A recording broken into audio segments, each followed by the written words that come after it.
পিঠে একবার এইভাবে বানিয়ে দেখুন। এত সুন্দর পিঠে তৈরি হবে ভাবতেই পারবেন না। সামান্য সুজি থাকলে তৈরি করা হয়ে যাবে এই পিঠে। এত ভালো লাগে খেতে, অন্য পিঠে সাইডে রেখে দেবেন। এত সুন্দর নরম তুলতুলে পিঠে তৈরি হবে, মুখে দিতেই মিশে যাবে। এই পিঠে খাওয়ার পর দেখবেন অন্য পিঠে খেতে ইচ্ছে হবে না। অনেক রকমেরই তো পিঠে বানিয়েছেন, তবে সহজভাবে এই পিঠেটাও খেয়ে দেখুন। কথা দিচ্ছি পুরো মুখে লেগে থাকবে। খেয়ে পুরো অবাক হয়ে যাবেন। নমস্কার বন্ধুরা, নতুন একটা পর্ব দেখার জন্য আপনাদের সকলকে স্বাগত জানাই। আজকে সুজি দিয়ে দারুণ একটা পিঠে বানিয়ে দেখাবো।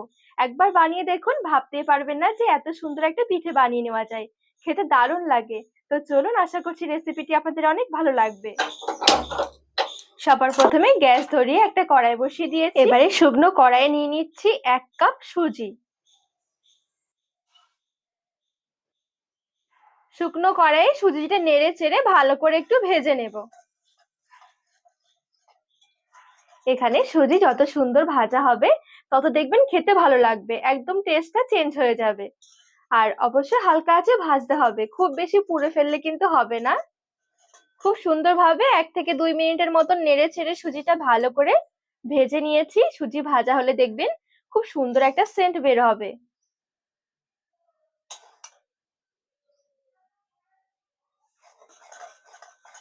এবারে কড়াই থেকে নামিয়ে একটু সাইডে সরিয়ে রাখছি।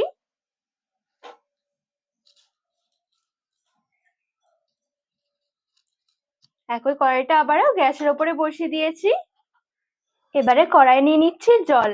যে কাপ মেপে আমি সুজি নিয়েছিলাম ওই কাপেরই নিয়ে নিচ্ছি 2 কাপ জল।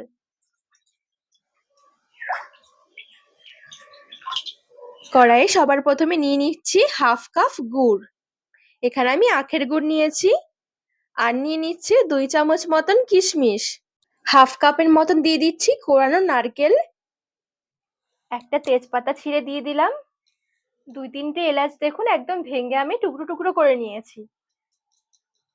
কয়েকটা কাজু বাদাম দিয়ে দিচ্ছি। আর একটু ছোট ছোট করে কেটে রাখা নারকেল দিয়ে দিচ্ছি।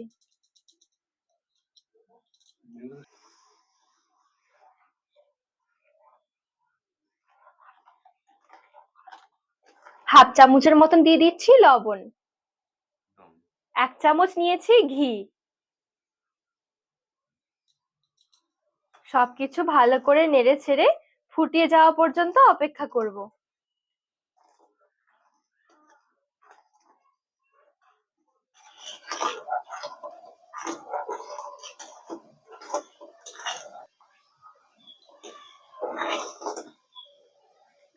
তো এখানে দেখুন খুব সুন্দরভাবে সবকিছু ফুটে উঠেছে। এবারে ভেজে রাখা সুজিটা অল্প অল্প করে দিয়ে এভাবে করে মিশিয়ে নেব।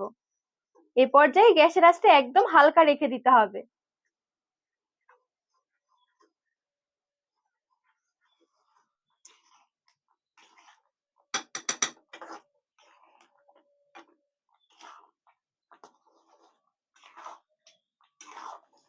এবারে ভালো করে নেড়ে ছেড়ে একটু রান্না করে নেব।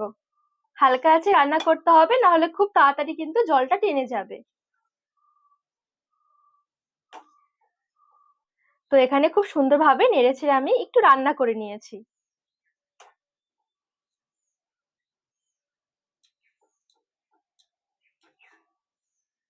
এই দেখুন।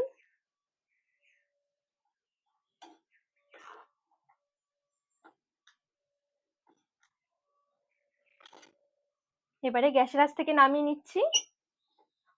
আর এদিকে দেখুন আমি এরকম একটা কেক মোল্ড নিয়েছি। কেক মোল্ড না থাকলে যে কোনো একটা বাটি নিয়ে নিতে পারেন। এবারে 1 চামচের মতন আমি নিয়ে নিচ্ছি ঘি। ঘিটা ভালো করে এরকম করে একটু ছড়িয়ে লাগিয়ে নিতে হবে।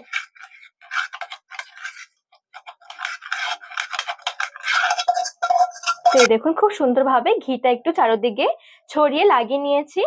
এবারে দেখুন এদিকে আমি নিয়েছি নারকেল, এরকম একটুখানি ছোট ছোট করে কেটে নিয়েছি। এবারে এখান থেকে কিছুটা মতন আমি নারকেল নিয়ে নিচ্ছি। নারকেল নিয়ে ঠিক এভাবে করে একটু ছড়িয়ে ছড়িয়ে দিচ্ছি। তো এই দেখুন একটু নারকেল এভাবে করে একটু ছড়িয়ে ছড়িয়ে সাজিয়ে নিয়েছি। এবারে রেডি করে রাখা সুজির পাকটা দিয়ে দিচ্ছি।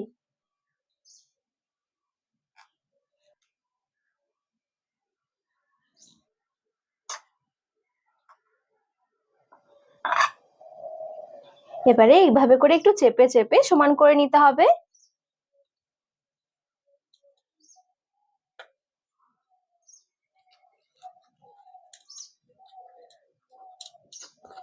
ওপরও একটুখানি নারকেল ছড়িয়ে দিচ্ছি।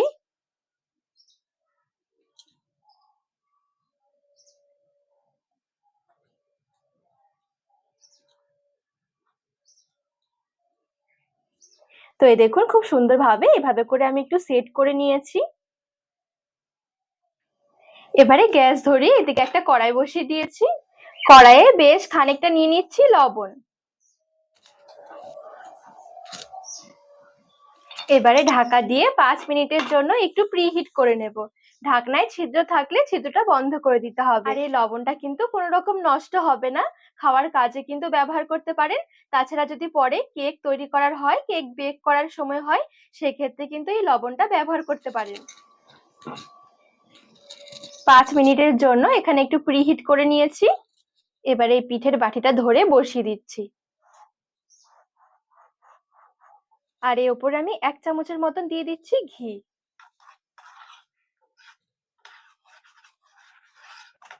তো এই দেখুন এভাবে করে একটু ঘিটা ছড়িয়ে নিয়েছি। এবারে ভালো করে ঢাকনা দিয়ে ঢেকে রেখে দেব মিডিয়াম থেকে লো আঁচের মাঝামাঝি 20 থেকে 25 মিনিট। তো ঠিক 20 থেকে 25 মিনিট পর আপনাদেরকে আবার দেখাচ্ছি কেমন হয়েছে। তো এখানে দেখুন খুব সুন্দরভাবে কিন্তু এটা বেক হয়ে গেছে। সাইড থেকে দেখুন কত সুন্দর একটা কালার এসেছে। হালকা যখন সাইড গুলো এরকম ব্রাউন কালার হয়ে যাবে, তখন বুঝতে হবে যে এটা ভেতর থেকেও খুব সুন্দরভাবে হয়ে গেছে। তাছাড়া এভাবে একটা কাঠি দিয়ে একটু চেক করে নিতে পারেন। এই দেখুন কাঠিটা কিন্তু একদম খুব সুন্দর, একেবারে ক্লিয়ার বেরিয়ে এসেছে। তার মানে এটা খুব সুন্দরভাবে ভেতর থেকে হয়ে গেছে। যদি কাঠির গায়ে একটু কিছু লেগে থাকে, সেক্ষেত্রে আরেকটু বেক করে নিতে হবে। আর এখানে সময়টা একটু কম বেশি লাগতে পারে। যদি আপনারা পরিমাণে একটু বেশি বানিয়ে থাকেন, সেক্ষেত্রে কিন্তু সময়টা একটু বেশি লাগবে। তো এবার আমি নামিয়ে ভালো করে ঠান্ডা করে নেব। খুব ভালোভাবে এখানে ঠান্ডা করে নিয়েছি। ঠান্ডা হয়ে গেলে ওপরে এরকম একটা প্লেট বসিয়ে এবারে উল্টে নিচ্ছি। দেখবেন এই কেক মোল্ড থেকে খুব সুন্দরভাবে কিন্তু এটা বেরিয়ে আসবে। আর এই দেখুন দেখতে কতটা সুন্দর লাগছে। একবার এভাবে এই সুজির পিঠেটা বানিয়ে দেখবেন, খেতে দারুণ লাগে। এবারে এভাবে করে একটু কেটে কেটে নিচ্ছি।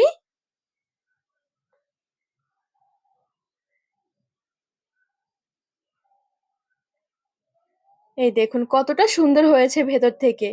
খুব বেশি সময় লাগবে না, দেখবেন একদমই সামান্য কয়েকটা উপকরণে অল্প সময়ের মধ্যে তৈরি করে নিতে পারবেন। খেতে দারুণ লাগে এই পিঠেটা। বিশ্বাস করুন খেতে এত ভালো লাগবে, অন্য পিঠে এক সাইডে রেখে দেবেন, একদম মুখে দিতেই মিশে যাবে।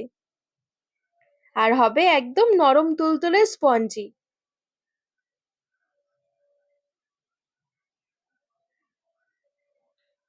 তো বন্ধুরা আজকে রেসিপি আপনাদের কেমন লেগেছে অবশ্যই কিন্তু কমেন্ট করে জানাবেন। আর রেসিপি ভালো লাগলে চ্যানেলটিকে সাবস্ক্রাইব করে পাশে থাকার অনুরোধ রইল।